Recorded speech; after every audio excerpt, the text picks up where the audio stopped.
एवं मु आम विद्यालय शिक्षयित्री श्रीमती दीपिका मिश्र को अनुरोध करी सी आसी आम विद्यालय दिवाली पठन करेंगे।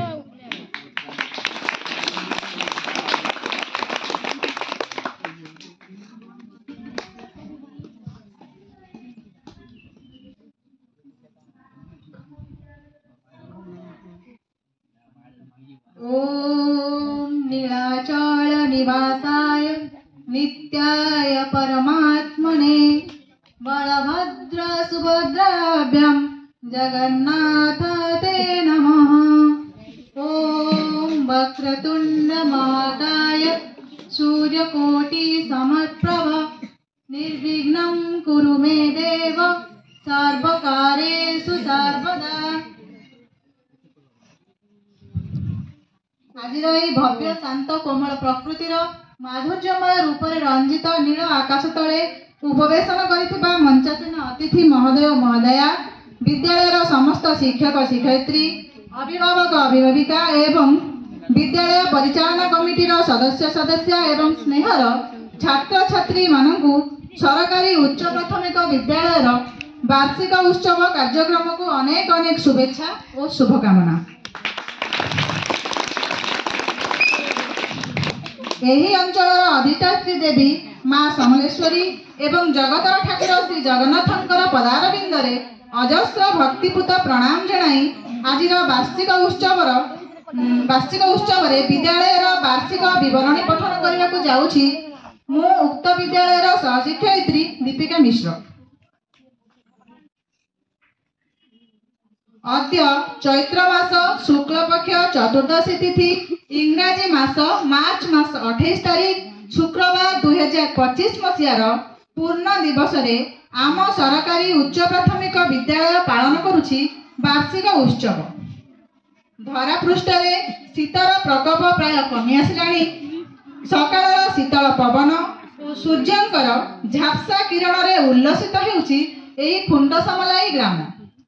प्राकृतिक सौंदर्य पूर्ण एवं अंचलर अधिष्ठात्री देवींकर पीठस्थली अनति दूर रे अवस्थित खुंटसमलाई ग्रामर शेष सीमार अवस्थित आम उच्च प्राथमिक विद्यालय। एही ग्रामर समस्त अधिवासी मानकर उच्च प्राथमिक शिक्षार मुकसाखी रूपे विद्यमान होइछि आमर एही विद्यालय। चाहू चाहू बीतीगला प्रतिष्ठार 57 वर्ष। हाथ मुठारू बाली झरीगला परी झरी जाइछि समय निर्दिष्ट गति रे। विद्यालयर आशा आकांक्षा स्वप्न असंपूर्ण पांडुलिपि रे 57 पृष्ठ लेखा सरीछि। सेथिरे लिपिबद्ध शब्द रे आज केते उज्जवल तो केते अंधार। 57 वर्ष पूर्वे 1968 मसीह रे आम अंचल अधिष्ठात्री देवी माँ समलेई एवं माँ विद्यादायिनी सरस्वती अपार करुणा और ग्रामवासी आप्राण उद्यम बल विद्यालय पूर्वक वृक्षटी लगा जाइथिला। किए जानिथिला एही वृक्षटी दिने एक महाद्रुम रे परिणत होई खुंटसमलाई ग्राम को देखाइबो नूतन आशार आलोक, जहार नाम रखा जाए खुंटसमलाई समलेश्वरी मध्य इंग्राजी विद्यालय। तेबे एठारे कहि रखिबाकू चाहे जे विद्यालयटे कहिदेले तो हेबो नाही। विद्यालयटे स्थापन करिबा पई आवश्यक पड़िथाय भित्तिभूमि। 1968 मसीहा अगस्त मास 22 तारीख दिन ग्राम कल्याण समितिर एक बैठक बसिथिला।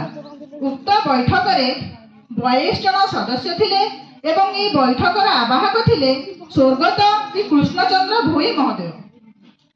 एही ग्राम कल्याण बैठक रे जो सदस्य माने थिले सेमाने हेउछंती श्रीयुक्त दयानिधि मिश्र, श्री कृष्णचंद्र भोई, श्री ठाकुर भोई, श्री कान्हू राउत, श्री मीनकेतन मेहर, श्री ईश्वर मेहर, श्री धर्म सिंह मेहर, श्री ईश्वर बाग, श्री चक्रधर मेहर, श्री आदिकंद साहू, श्री धनुषा, श्री विष्णुनाथ मेहर, श्री अर्जुन मेहर, श्री सदानंद मेहर, श्री चंद्रशेखर भोई, श्री गौरांग साहू, श्री हट मेहर, बालमुकुंद मेहर, श्री सुरेंद्र मेहर, श्री छाल पटेल, श्री मदन शाह, श्री बिहारी भोई, श्री वसुधर भोई, श्री राधामोहन भोई, श्री हरि शाह, श्री बेड़ा पसायत, श्री ईश्वर बाग, ଶ୍ରୀ ରତ୍ନାକର ସାହୁ, ମାୟାଧର ଭୋଇ, ମେନି ସାହୁ, ଖସୁଆ ଭୁଏ, ମେନା ମେହେର, ଚକ୍ରଧର ଭୋଇ, ସଦା ଭୋଇ, ବରଗଡ଼ିଆ ବେହେରା, ଶ୍ରୀ କୁମର ଭୋଇ, ଶ୍ରୀ ଲାଲୁ ମାଝୀ, ଶ୍ରୀ ଉଦୟ ତଅଲା, ଶ୍ରୀ ପରମେଶ୍ୱର କୁମ୍ଭାର, ଶ୍ରୀ ଋଷି ମେହେର ଓ ଶ୍ରୀ ଉଜ୍ଜ୍ୱଳ ସାହ। ସେଦିନର ସେହି ସଭାରେ ସ୍ୱର୍ଗତ ଶ୍ରୀ କୃଷ୍ଣଚନ୍ଦ୍ର ଭୋଇ ମହୋଦୟଙ୍କର ଆବାହନରେ ସଭାପତି ଶ୍ରୀ ବାଲମୁକୁନ୍ଦ ମେହେରଙ୍କର ସଭାପତିତ୍ୱରେ ଉକ୍ତ ବୈଠକରେ ବିଦ୍ୟାଳୟ ପାଇଁ ଭୂମିଦାନ ସମ୍ବନ୍ଧୀୟ ନିଷ୍ପତ୍ତି ନିଆଯାଇଥିଲା।